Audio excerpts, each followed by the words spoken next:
power, and that what the vampire is after is the power, and the blood is merely the instrument for getting the power.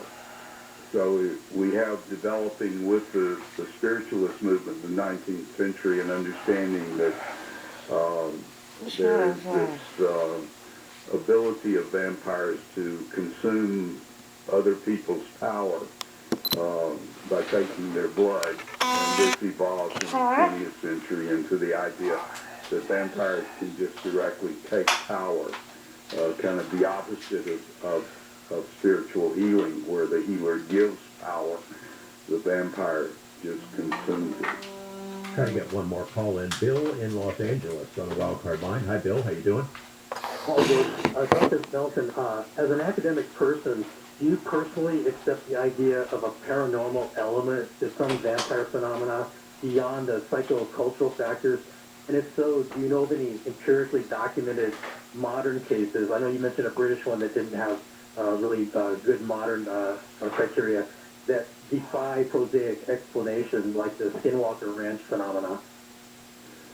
I haven't really run into any well-documented cases like that. I think that the reality of the vampire has to do with the exchange of psychic energy rather than any kind of physical paranormal element. Well, I guess we have to remain open, because maybe someday somebody comes up with the evidence for it. We always have to remain open. Yeah. One quick question. Thanks, Bill, for that call. The previous caller, a couple of calls ago, said something about this Western movie with a vampire in it that was killed by a silver bullet. Is that silver bullet or silver stake or silver of any kind, is that part of the lore, or is that made up by Hollywood? That's part of the vampire lore that's picked, or part of the werewolf lore that bleeds into the vampire.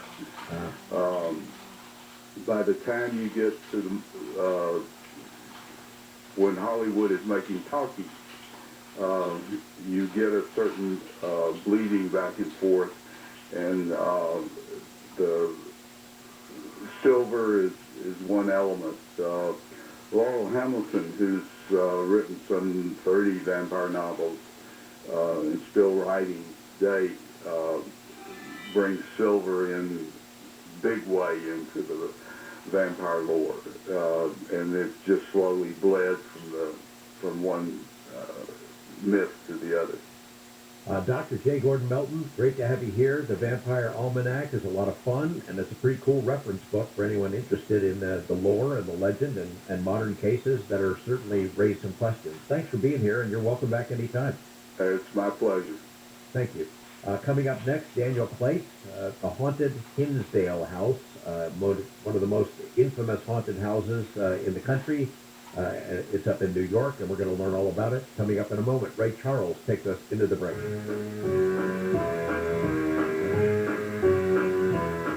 Hit the road, Jack. Don't you come back no more, no more, no more, no more. Hit the road, Jack. And don't you come back no more. What you say? Hit the road, Jack. And don't you come back no more, no more, no more, no more. Hit the road, Jack. And don't you come back no more. Oh, woman, don't treat me so mean. You're the meanest old woman that I've ever seen. I guess if you should show, I'll have to pack the things and go. That's right, hit the road, Jack. And don't you come back no more, no more, no more, no more. Hit the road, Jack. And don't you come back no more. What you say? Hit the road, Jack. And don't you come back no more, no more, no more, no more. Hit the road, Jack. And don't you come back no more. Now, baby, listen, baby, don't you treat me this away. Well, I'll be back on my feet someday. Don't care if you always understood. You ain't got no money, you just ain't no good. Well, I guess if you said so, I'll have to pack the things and go. That's right, hit the road, Jack. And don't you come back no more, no more, no more, no more. Hit the road. Amazon Delivery Service Partners are hiring full-time delivery drivers to meet growing customer demand. Earn at least $19.50 per hour at select stations, plus benefits and a sign-on bonus of $2,000 from participating DSPs. If you apply now, apply today at www.amazon.com/driver. That's www.amazon.com/driver. No delivery experience required. Terms apply. Hourly rate includes a limited time incentive for working full-time between October 17th to December 25th, 2021. Contractor license 1023790. Kenny, I heard Gettle Air Conditioning has an irresistible offer for everyone out in Radio Land. We do, Zach. We do. Well, tell me about it. Rejuvenation. But the summer's about over. I know. That's why the time is now. You're going to have to explain that. If you have electric heat, your heater is just your air conditioner running backwards all winter.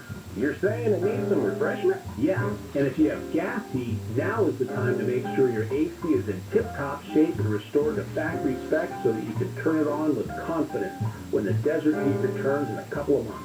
Rejuvenation. Rejuvenation. How much? Just $129. That's a great deal.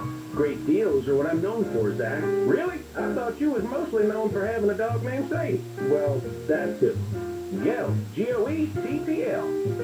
Sadie said to say hello, by the way.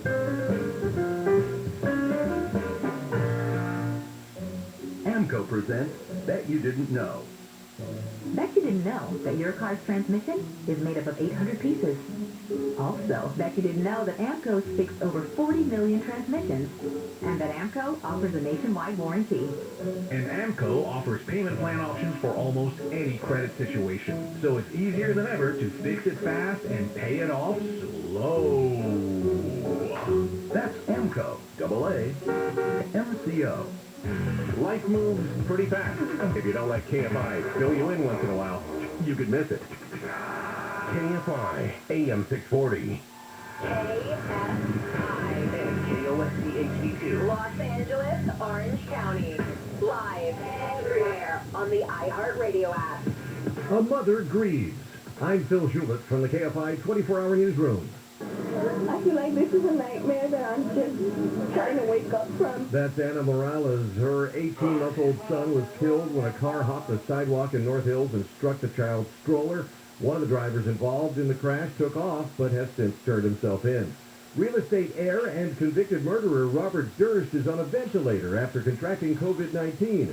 Durst was sentenced to life in prison last Thursday after being found guilty of shooting his friend Susan Berman to death at her home in Benedict Canyon 21 years ago. Former President Trump is expected to be in New York City today to testify in a video deposition. He's being sued by 4 protesters who claim they were assaulted by his security guards in 2015. Former Los Angeles Mayor Antonio Villaraigosa has some choice words for the leadership of the city. I've lived here my entire life. I've never seen this town so dirty. I've never seen crime go up so quickly. The spread of homelessness and the increase of homelessness. He also said there's a lack of clear leadership, but did not mention Mayor Eric Garcetti by name. Villaraigosa has endorsed Karen Bass for mayor. The union, representing thousands of behind-the-scenes film and television crew workers, says its members won't be going on strike after all. Just after midnight, IATSE struck a 3-year deal with producers. Atlanta holds serve and comes to L.A. up 2-0 versus the Dodgers. 5-4 was the score last night after a walk-off hit. Starting tomorrow, the next 3 games are at Dodger Stadium. Southland weather from KFI. Low clouds, drizzle, even a little rain is possible this morning. Mostly sunny skies later with highs mainly in the mid to upper 60s. Temps will get into the 70s on Tuesday, and then things gradually heat up into the week. Right now, it is 60 in Garden Grove, Irvine 63. In Long Beach, it's 61, and Santa Clarita is currently 54 degrees. We lead local. From the KFI 24-hour newsroom, I'm Phil Hewlett. In Laverne, this is on the 210 eastbound at Fruit Street. We have a Kongstown car out of lanes and on the right shoulder, but watch for some looky-loo from Foothill Boulevard. And in Pomona, we have good news. Earlier crash on the 10 eastbound at the 71 has been cleared for lanes. You drive up to full speed in that area. Studio City, there is a work zone 101 northbound from 134 to the 405. 3 left lanes are going to be shut down for road work until 5. KFI in the sky helps get you there faster. I'm Brian Van.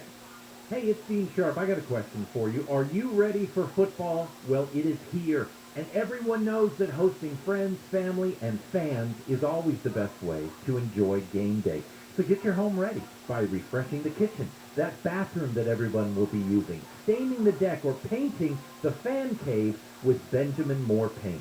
With football and painting season in full swing, now is the perfect time for a fresh coat. So whether you're changing things up by calling a new color audible or just following the playbook, you're going to find all the right products, the perfect colors, and plenty of advice at your local Southern California Benjamin Moore retailer. Let Benjamin Moore beautify your home for this season and all the seasons to come. Support your team and your local independently owned and operated Benjamin Moore retailer. Find the one nearest you at benjaminmoore.com. That's benjaminmoore.com. Benjamin Moore. See the love. Drew, you know what's really spooky during Halloween? What, Dad? Your old mattress. Because after 8 years, an old mattress loses support and comfort and can collect sweat, dead skin, and dust mites. So if your mattress is over 8, it's time to replace during Sit and Sleep Fall Sale. Save $1,000 on select mattresses from Beautyrest, Kingstown, and Sealy, and get a $300 gift with any Tempur-Pedic purchase. So this Halloween season, trust your sleep to Sit and Sleep. For dreams that are sweeter than a pumpkin spice latte. That sounds good, Drew. As life returns to normal, our worries have not disappeared, but evolved. Cal Hope offers free COVID-19 emotional support. Call 1-833-317-4673 or live chat at calhope.org today. The Delta variant is making COVID-19 spread faster and more easily. Variants can be more contagious, aggressive, and deadly. But we know vaccines work. Vaccinated Californians have greater protection against serious illness, hospitalization, and death. We can help stop the spread and end this pandemic. Get vaccinated and wear a mask when it can protect you and others. Find a vaccine near you at myterm.ca.gov. Brought to you by the California Department of Public Health. On the true crime podcast, Crossing the Line, host N. William Phelps investigates the murder cases that never got the big headlines. Someone treats crime victims and their families with the slightest bit of disrespect, I am calling them out. Someone commits murder, I am going at them full throttle. Listen to Crossing the Line with N. William Phelps on the iHeartRadio app or wherever you get your podcasts. Brought to you by DuckDuckGo. Protect your privacy online for free with DuckDuckGo. Living with dental issues is hard. No one knows this better than Joseph, who struggled with failing teeth for years. The inflammation, the bad breath, the teeth falling out, the pain. These issues took their toll, so Joseph came to Clear Choice Dental Implant Center, where he discovered one procedure to put an end to the years of discomfort, pain, and compromise. Once I got it done, I was like, why did you wait so long? That's what dental implants did for Joseph. Find out what they can do for you by visiting clearchoice.com. KFI AM 640. KFI AM 640.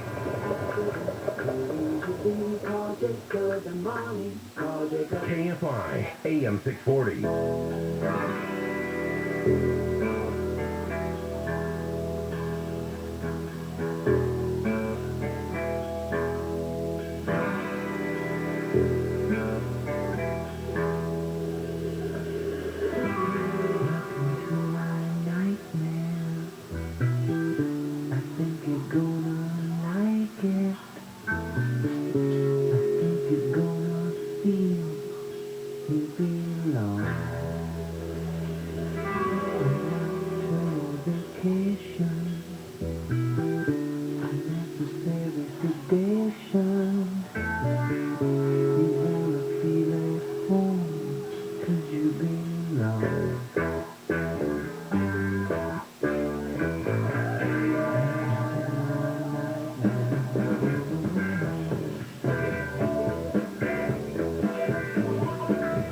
Welcome to my breakdown. I hope I didn't scare you. That's just the way we are when we come down. We sweat and laugh and scream here, 'cause life is just a dream here. You know inside you feel right at home. Yeah. Welcome to my breakdown.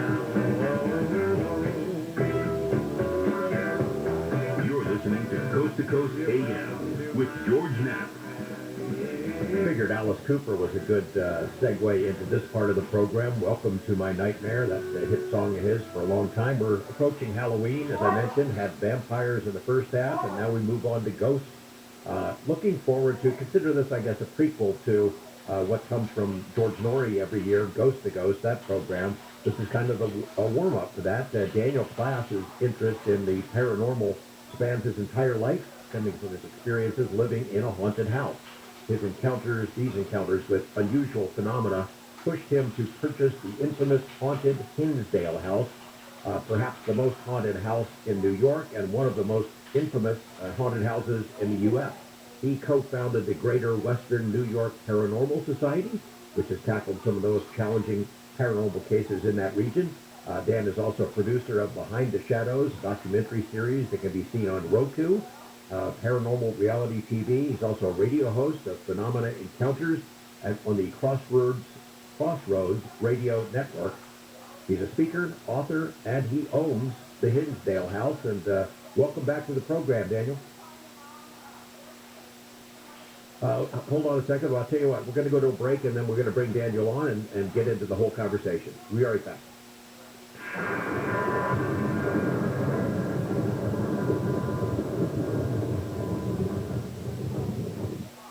Real people, real stories. I have bruising that's all over my arms. 3 weeks after I was on the carnivore, I noticed, I'm looking at my arms, and I said, gee, I don't have any bruises on my arms, and I'm always full of bruises. I can't put my finger on it, but I know something's happening. I have to tell you, that has to be the carnivore. I've got a Labrador. She can hardly lift herself up off the floor. I won't tell you what the veterinarian said, but the treatment was chemotherapy. And I said, no way. That's when I said, you know what, this could be the ticket. So I started administering her, and she took to it right away. In 3 weeks, you could tell. She was very alert. 6 weeks into the protocol, she seemed like she was 100%. She was going on 5-mile walks, and I'm like, my goodness, she is just like prime again. Call 866-836-8735. That's 866-836-8735. Or visit carnivore.com. That's carnivora.com. There's a lot of confusion about how to protect yourself from COVID, with guidelines and regulations changing by the week. One thing is certain. You need an accurate thermometer for your family to check for fever, the leading sign of flu and COVID. Only the Exergen Temporal Scanner Thermometer has been proven accurate in more than 100 clinical studies. Don't rely on non-contact thermometers. They have no scientific studies behind them and can miss the fever that might mean COVID. Learn more at Exergen.com. Right now, people are home with their pets more often, and I think now, especially with the shedding, they're more cognizant of what's going on and that it's an actual issue. And Dinovite has helped tremendously in our house with that. I just heard the Dinovite commercial so many times that I said, you know what, I'll give it a shot. And I ordered it and tried it, and it worked. The Dinovite, the being at home, working with them, they all love it. Me and Chewy are together 24/7. Within 3 weeks, he's not scratching and itching, and he's an all-around happier dog. DINOVITE.com.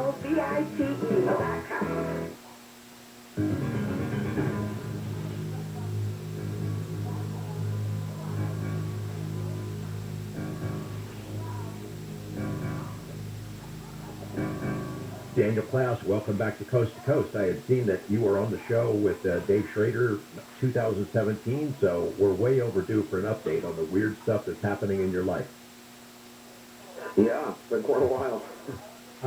So my original plan was to ask you sort of a chicken and egg question, which came first. You had an abiding interest in hauntings, paranormal, supernatural as earlier in your life, or whether it developed after you bought a haunted house. And now, after reading your bio info, I know the answer to that. But can you share with us sort of how it started? Tell us about the house that you did grow up in and what the experiences were there. Yeah, I mean, this place was, freaked me out as a kid. Like, we had creepy things happening in the house all throughout my life. Nothing really malicious, just like, it's like we would leave our house, and we would come home, nobody had been in the house, and there'd be like crayon drawings on the ceiling, and there'd be crayons sitting in the middle of the floor. Poltergeist activity, I know it's poltergeist activity now, but things would be moving, like my sister's stuffed animals would be moved off of her bed, sitting on the middle of the floor, and I'd always get blamed for it. So just creepy things like that happening all throughout my life. And my parents always kind of just tried to protect us from it, until later in life I actually purchased the house. My parents said, do you want to buy the house we're going to move? And I thought, man, it would be cool to be able to have my kids be in the same neighborhood and go to the same school I went to. And then it was like all just hit me like a bat again when my son started telling me that he was seeing things. And I was like, oh my God, what was I thinking? Like now he's dealing with the same things that I did when I was a kid. And it ended up being like a Scooby-Doo story for me, like a lifelong thing, because I ended up getting the title because I bought the house and I could do research on it. And I ended up, for the first time in my life, going to see a psychic. And before I even sat down with the psychic, she, I didn't even pay her yet. She says, you have two child spirits in your house that are attached to something original in the house. And I was just flabbergasted. Like, you got to be kidding me right now, And I searched high and low in the house to try to find something that might be original, and couldn't figure it out. And then I was doing more research and ended up finding that these two children that lived in the house were actually two children that died of fibrosis. I was actually in the paper, which was kind of cool to be able to find that information. And then about a week after I found that information, I went into the attic. It was like one of those attics that are like in the ceiling with a little square. And I had never been up there. And I put a flashlight around up there, and when I put the flashlight in the corner, there were these boards, and I tiptoed over there, turned them around, and there were paintings of a little boy and a little girl playing with a dog. And I felt like it was like a lifelong paranormal investigation for me, because it started happening from when I was a kid until I was in my adult age, was able to kind of figure it out, like a lifelong paranormal investigation. And then from that point on, I just my interest was piqued in the paranormal, and started just learning as much as I could, going to events, learning from other paranormal investigators, doing the typical Gettysburg type things. And I started catching things on my film and EVPs, and it was just something that I just kept doing, and I ended up going to this house. So let's back up a little bit. How old were you when, as a child, you lived in the house and these things happened, and how long did you live there? I mean, I lived there till I was about 18 years old. So, I mean, this was happening my whole life. These weird things. I remember this one time, my parents had gone camping. They allowed me to stay at my best friend's house, which was 2 doors down. So I was keys to the house, and I was going over to get my G.I. Joe guys. We were going to play with our G.I. Joe guys. And as I opened the door, you could hear singing coming from the house, ring around the room. Yeah, remember it in the back of my head, gives me chills thinking about this. And I didn't want to go in the house. I'm who the heck's in my house right now? And my best friend went up the stairs, and I went behind him. And when we went and looked down the hall and looked into my sister's room, all of her stuffed animals that I know were not on her floor were sitting in the middle of her floor. And it was just I'm we gotta get out of here. This is crazy, just freaked the crap out of me. And I started having recollections of it probably around about 6 years old, 5, 6 years old, right when I was in kindergarten. And happened right through when I left. Was there, doors opening and closing, creaking, shadow people, entities, anything like that as a child? I never saw a shadow person until I was an adult. And later, after I started talking about all this stuff and everything that I found, my wife said she saw a little girl, a ghost girl, standing on the stairs, but she didn't want to tell me because she didn't think I'd believe her. My mom saw a shadow person. I saw a shadow person in the basement. It was, it all came out after. I didn't physically see a shadow person until I was an adult. My son saw it, the ghost in the basement. And the thing that happened were you could hear creaking, footsteps going down the floor. And you'd look and it would stop, and then it would continue to creak down the floor as you're sitting in the living room, and just unbelievable things happening in the house my whole life. So as kids, everybody in the family is seeing strange things happening, poltergeist type activity, the dolls moved onto the floor. How are mom and dad handling it? That they are they're sort of brushing it off. Oh, it's no big deal. Yeah. Yeah, they brushed it off, and in a way, kind of made me feel like I was a little crazy. Like I know this is happening, but they're saying it's prank or something that's just not real. Like it's not really happening. I had to kind of think in myself, in my head, like, how do I handle this? Like a lot of it was like pulling covers over my head, and if I went to the basement and I was hearing something, I would run up the stairs as fast as I could and just go outside or something. But for the most part, it was just shlucked off, and we didn't really talk about it until we were older. Well, that's what I was going to ask you. Have you talked to mom and dad since about things that you've seen, and now they're able to sort of fill you in? Yeah, I mean, now they basically came clean, and it was funny because my sisters, I had 3 sisters, and my sisters never told me anything, like they never said anything to me. It was like they had their own set of secrets, I had my own set of secrets, and then when the show producers for a show called My Paranormal Nightmare, which aired on Travel Channel, presented themselves to me, and I told them my story, and my sisters both came out, and it was like we were collaborating. Everything that was happening to me was happening to them. We had never talked about it until we were adults. And then my parents finally came clean as well, saying that they had seen things, heard things. My mom had seen a shadow person in the basement, and she ran up the stairs, but they just didn't want to scare us. Anything more violent or spooky or confrontational than the trickster type stuff? Was there anything that happened in your family history prior to your ownership of the house that was beyond spooky? Violent? No. I mean, unfortunately, I know that would make for a really good story, but it was not anything that ever physically harmed us. Just a poltergeist. I mean, it's freaky enough as it is, being able to try to process something that's happening and not logically being able to understand why it's happening. And for it to happen over and over and over again, it really gets to you. It's like a mental thing, it happened for quite a while for me, for most of my life.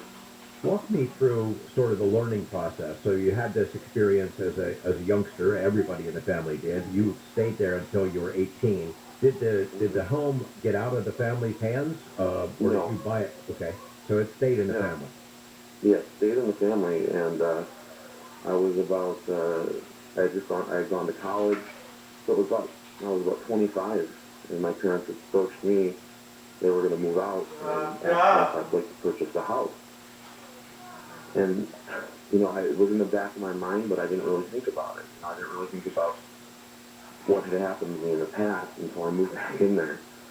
And they had moved out, and I moved into an empty house, and it was like my son. He was like 7 years old when we moved in there. And then he started saying, "Daddy, I see," he saw a little boy.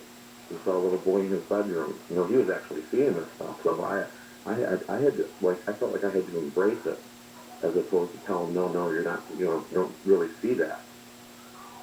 When did you start the research where you learned the history of the house? So when I bought the house, and my son said that to me, when my son said, "Daddy, I saw a little boy in my room," is when I started researching, and I pulled the deed, started getting the names off the deed. I was going through microfiche, old newspaper clippings, just trying to find anything on the family that lived there, and got their names, and started just researching names, and finally I pulled this article up where it was, the 2 children that lived there both had cystic fibrosis and had both passed away from it. And I felt like maybe that was the key to the story, especially since the psychic at Lilydale told me that. It was like, putting two things together, 2 things correlating like that, and plus the stuff that was happening didn't seem malicious, just, maybe just trying to say that I'm here, or, maybe they're still playing, maybe they're just stuck in it like a residual thing, but it was me researching all of that all the time, just trying to cross the T's and dot the I's and trying to understand what may be there, and it kind of a way, it was kind of like I don't know, it was just a process for me to try to figure out. Right. Can you tell us when the house was built who owned it then, and a little bit about the history of just the property, the land, and the area around it, and the kinds of things that you dug up as your research continued. Yeah, I mean, this city is a small city called North Tonawanda, New York. The house actually sat on a property, it's right along the Erie Canal. The history of the Erie Canal. So there's definitely like a water source there that I would feel would give energy, some type of energy to the location and proximity of where the house was. It wasn't a huge piece of land, but the neighbors were actually close by as well. And, speaking with my neighbors, they never really had any stories or anything happening to them. I did end up finding a little old lady that lived around the corner that was actually the grandmother of these two children. And, I'm sorry, not a grandmother, a great-grandmother, and she was still alive. We called her Babe. And she came over and she was telling me stories about the little kids after I showed her the paintings, and she actually remembered that her son painted these pictures. So it was kind of a really cool, be able to find her and show her the pictures and her remember them and tell stories. It was like just bringing it all together, like bringing the whole mystery together for me. What year was it built? I mean, is it real old, or? Oh yeah, the house was built in 1923. So I mean, it's not even. I guess it's really not too old. Do you know who owned the property before then? Was there a previous house on it? No, it was a brand new built house in 1923. When you bought it, is your, I know one of the descriptions I think I read in part of your book was that it was in disrepair at that point, that it was your mom and dad were moving out, and there was a pretty good chance it was going to be just the wrecking ball would take it down and it would be destroyed. Well, in my book, that was in regards to the infamous Hinsdale house, actually. I actually got there 2 weeks before it was torn down. Okay, so I'm confused. You grew up in one house that was haunted, but then you bought the Hinsdale house? Yeah, I mean, it was two different houses. Yeah, it was. I guess it's my personal family home was my first haunted house that I bought. Okay. Hinsdale was my second one. So the first house, you get hooked on the weird stuff and decide to go researching it. Then, I'm just imagining the conversation you must have had with your wife. Honey, I'm going to buy this really old, crummy house that's about to fall down, and by the way, it's haunted, right? Yeah, but I didn't tell her I was going to do it. I asked her. I didn't want to end up in the doghouse. I mean, it was, it definitely, she saw my vision for it. I mean, I had gone as a paranormal researcher to this location and had things happening. Like, when I was bringing equipment and it would all go off, and I kind of felt like this location, even though it had a failed exorcism in it, I wasn't really feeling anything negative to me. But I felt like the voices, they needed voices. They needed to have their voices heard. And what was happening is the ductwork and all the electrical were stripped out of this place, and it was like ready to hit the wrecking ball. And I was able to like talk to the bank and buy it as is. They sold it to me as is, and I had to basically stabilize this house to be able to do more research there. This place, I mean, has all the makings of a horror story. I mean, I'm telling you, it has folklore, stories, Native American. I mean, it has so much with this house, and and so many times you hear about all these historic locations being taken down. And this is just one that we were able to save, and the paranormal community has embraced it all around the world. I mean, people have come from all different countries to this place to research this property. You describe it as a really beautiful area, the Allegheny foothills, I guess, streams and trees, just absolutely beautiful. But once you get close to this house, there's a vibe. So share with us the history of the house, how it became infamous, and what you were able to dig up on its paranormal history. Well, I mean, the house itself, in the history that we've researched, it was built in 1853 by the Everett brothers. Now, funny enough, there's a folklore story about two brothers that built the location. They were supposedly killing and murdering people and stealing their goods when the stagecoaches were coming through. And then they were burying these bodies out in the back of the house and in the hill behind the house after the winter thaw. They were storing them in the basement crawl space. You know, I mean, there's, you know, in researching these two gentlemen, you know, I can't pin them as doing that, you know what I mean? But I can tell you that we're working on doing ground penetrating radar. We're prepping the property for that. You know, it's expensive, but we're going to actually look into the whole folklore story about the bodies and stuff in the back of the house. So many people live there. There's a family that did live there for quite a while after the Everett brothers. That was a farm. And then they sold it in 1969 to Donna Reese. It was actually 100 acres originally. She subplobbed them all out into 10-acre spots, built cheap cabins on the other ones and tried to market them to hunters, and then this one still has the house on. In the 1970s. Hold on there, Daniel. Daniel Klaus is the owner of the Hinsdale House, one of the most infamous haunted houses in North America. We're going to pick up the conversation right after this on Coast to Coast. The police take us into the break. Spirits, the material world.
Kfi News on the hour, on the half, and when it breaks. I'm Kfi 24-hour newsroom. A hit-and-run driver has turned himself in. This after a Sunday morning crash in North Hills that killed an 18-month-old boy. The car jumped the curb, hit a stroller. A woman who was not related to the child was also injured. Former President Bill Clinton walked out of an Orange County hospital yesterday. He had been treated for a urinary infection that spread to his bloodstream. Clinton gave the thumbs up as he walked arm in arm with Hillary. The Atlanta Braves are up 2-0 in the National League Conference Series with a 5-4 walk-off win against the Dodgers last night. Starting Tuesday, the next 3 games of the best-of-7 series will be at Dodger Stadium. Southland weather from KFI, morning low clouds, some drizzle, even a chance of rain in some areas. Highs in the 60s for your Monday. On Tuesday, temps keep back into the 70s. Right now, it is 60 in Fountain Valley, Pasadena 59, Pasadena 61, and in Agoura Hills, it is currently 51 degrees. We read local from the KFI 24-hour newsroom. I'm Phil Hewitt. Terminate, there is a work zone. It's running 101 southbound from the 405 to the 170. 2 left lanes have been turned off the road work at Pier 5. Expect slowing in that area. Laverne reactively, earlier stalled and was on the 210 east about at 5th Street, has been cleared for drivers recovering from Foothill Boulevard. And in Long Beach, this is on the 405 northbound connected with the 710 southbound. Little fender bender there blocking that transition road. KFI in the sky helps get you there faster. I'm Brian Banks.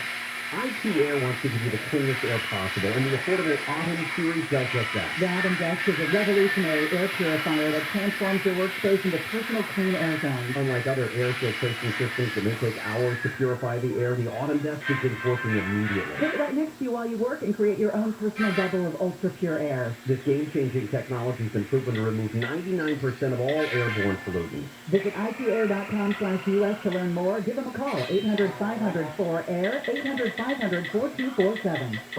The Delta variant is making COVID-19 spread faster and more easily. Variants can be more contagious, aggressive, and deadly. But we know vaccines work. Vaccinated Californians have greater protection against serious illness, hospitalization, and death. We can help stop the spread and end this pandemic. Get vaccinated and wear a mask when it can protect you and others. Find a vaccine near you at myturn.ca.gov. Brought to you by the California Department of Public Health. Why won't a plumber just tell me what it costs to unclog my drain over the phone? Is it that complicated? No, it's not. It makes no sense at all. They obviously have a price. Whoa, you've got a nice aroma. Who are you? Mike Diamond, the smell good plumber. Will you tell me how much to unshot my drain? $99. But you haven't seen it. Don't need to. Doesn't matter if it's a kitchen sink or a mainline sewer stopper. The smell good plumbers at Mike Diamond will unclog almost any drain for $99. Almost. Yeah, there are a few exceptions, but you can read all about them on our website before you call. Just go to thesmellgoodplumber.com. Wow, you're like up front and everything. I'm calling Bubba. He wouldn't tell me anything. No Bubba's here, ma'am. Just professional plumbers who show up on time, smell good, and unclog drains for $99. Call us. 1-800-446-MIKE. Contractor license number 39917. KFI AM 640. More stimulating talk. There's a lid for every pot. For every single person. Really? 7 billion of us. You mean you can't pair off with somebody? Or even find a polyamorous thing? Maybe you get 4 or 5 other people As and all Max taught us, sometimes there's 2 lists. Jerry and Shannon. Your pot. Weekdays at 10 a.m. KFI.